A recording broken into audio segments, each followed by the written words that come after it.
Hello. ఇక్కడ breakfast తిన్న తర్వాత పనులన్నీ అయిపోయిన తర్వాత ఇక్కడ వంట అయితే స్టార్ట్ చేశాను. ఒక కడాయి పెట్టి కడాయిలో ఒక 3 టేబుల్ స్పూన్ల ఆయిల్ అయితే వేసి ఆయిల్ వేడైన తర్వాత జీలకర్ర, ఆవాలు, తగినన్ని పచ్చిమిర్చి అయితే వేసానన్నమాట. పచ్చిమిర్చి మంచిగా ఫ్రై అయిన తర్వాత ఒక పెద్ద ఆనియన్ని సన్నగా కట్ చేసి వేసాను.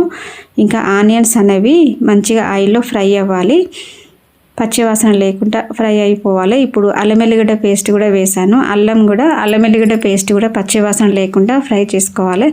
ఆ తర్వాత తగినంత పసుపు వేసి కలుపుకోవాలి. తర్వాత ఇక్కడ చిక్కుడుకాయ తీసుకొచ్చారనమాట మా వారు. మాకు తెలిసిన ఆంటీ అమ్ముతూ ఉందన్నమాట. చాలా చాలా బాగుంది, తాజాగా ఉంది. చిక్కుడుకాయలు అనేవి అప్పుడే తెంపి అమ్ముతున్నారనమాట. వాళ్ళ బావి దగ్గర తీసుకొచ్చి అమ్ముతారనమాట. ఆకుకూరలైనా కూరగాయలైనా అప్పుడప్పుడు వాళ్ళ పంటలో పండించిన కూరగాయలు తీసుకొచ్చి అమ్ముతారు. మాకు ఎక్కువగా మేము ఆంటీ దగ్గరే తీసుకుంటాము. ఈరోజైతే చిక్కుడుకాయ, తోటకూర అయితే మా వారు తీసుకొచ్చారు. ఇంకా చిక్కుడుకాయ వచ్చేసి చాలా చాలా లేతగా చాలా బాగుంది. ఇంకా చాలా చాలా సింపుల్గా ఫ్రై అయితే చేస్తున్నాను అనమాట. ఫ్రై అయితే చాలా బాగుంటుంది అని ఈరోజు ఫ్రై చేస్తున్నాను.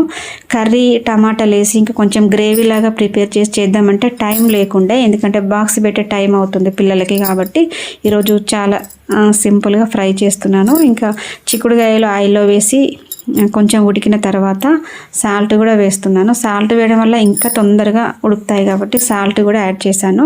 ఇంకా సాల్ట్ వేసి కలిపి మూత పెట్టి మరొక 2 మినిట్స్ అయితే అలాగే ఉడికించుకోవాలి. ఇంకా వాళ్ళు ఎప్పుడు బావి దగ్గర నుండి తీసుకువచ్చిన కూరగాయలను అయితే మేము తప్పకుండా తీసుకుంటాము. ఎందుకంటే అప్పుడే చాలా చాలా ఫ్రెష్గా ఉంటాయి అన్నమాట. చెట్టు మీద నుండి తెంపుకొచ్చి అమ్మినట్టుగా ఉంటాయి కూరగాయలు. ఆకుకూరలు చాలా బాగుంటాయి, అలాగే కూరగాయలు కూడా చాలా చాలా బాగుంటాయి. ఇంకా మేము ఎప్పుడు వాళ్ళు తీసుకుంటాము. ఈరోజు తోటకూర అలాగే చిక్కుడుకాయ ఫ్రై అయితే చేస్తున్నాను అనమాట. సాల్ట్ వేసి ఉడికిన తర్వాత కొంచెం కారం కూడా యాడ్ చేస్తున్నాను.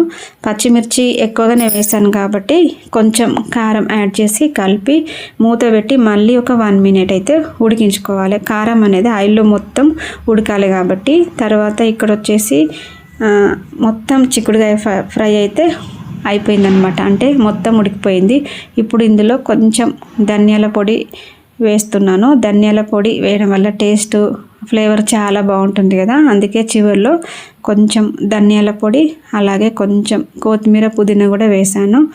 మొత్తానికైతే చిక్కుడుకాయ ఫ్రై రెడీ అయిపోయింది. చాలా చాలా సింపుల్గా రెడీ అయిపోయింది అనమాట. టేస్ట్ అయితే చాలా బాగుంది. ఎందుకంటే మాకు చిక్కుడుకాయ ఫ్రై అంటే ఇష్టము, అందులోటివి తాజా కూరగాయలు కాబట్టి టేస్ట్ చాలా బాగుంది.